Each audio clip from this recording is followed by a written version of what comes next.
vous entendre, c'est vibrer, c'est frôler la vérité.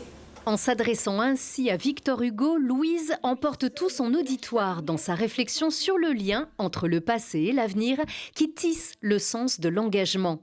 Avec l'aplomb d'une conférencière et la rhétorique d'un philosophe des Lumières, la lycéenne éclaire le public sur les enjeux de l'éloquence.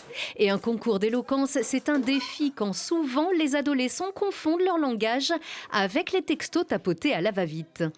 Ouais, il y en a, ils parlent différemment. Enfin, avec des expressions et tout ça. Avec mes copains, je parle en abrégé, que mes parents après ils comprennent pas. Du coup après les jeunes de maintenant ils savent pas parler, trucs comme ça. Quand je suis avec vous par exemple, je joue un autre rôle. Enfin, je parlerai pas comme je parle avec mes amis. J'essaierai d'adapter mes mots en fonction de la situation. Alors pour sensibiliser la jeunesse à l'art de s'exprimer, de choisir ses mots dans un discours convaincant, la région Auvergne-Rhône-Alpes invite les lycéens à se lancer dans une joute oratoire qui étoffe leur bagage sur le chemin de l'emploi.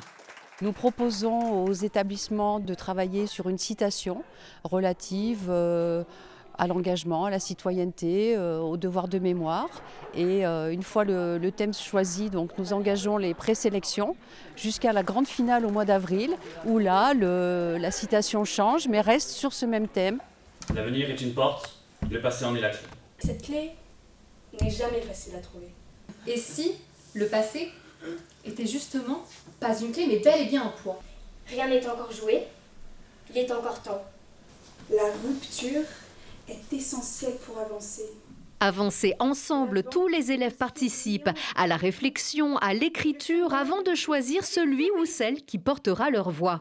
Et en s'écoutant les uns les autres, les préjugés tombent comme si le langage intergénérationnel gagnait la partie. C'est comme une sorte de traduction, mais il faut accueillir cette parole.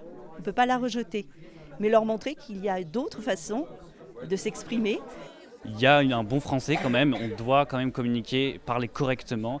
Et c'est pour ça aussi que je suis là, c'est pour faire passer ce message un peu, pour dire que voilà, l'éloquence est important et que c'est beau surtout, c'est harmonieux, donc voilà. Alors Asie, t'inquiète, il gère, avec le langage aussi, rien ne se perd, tout se transforme.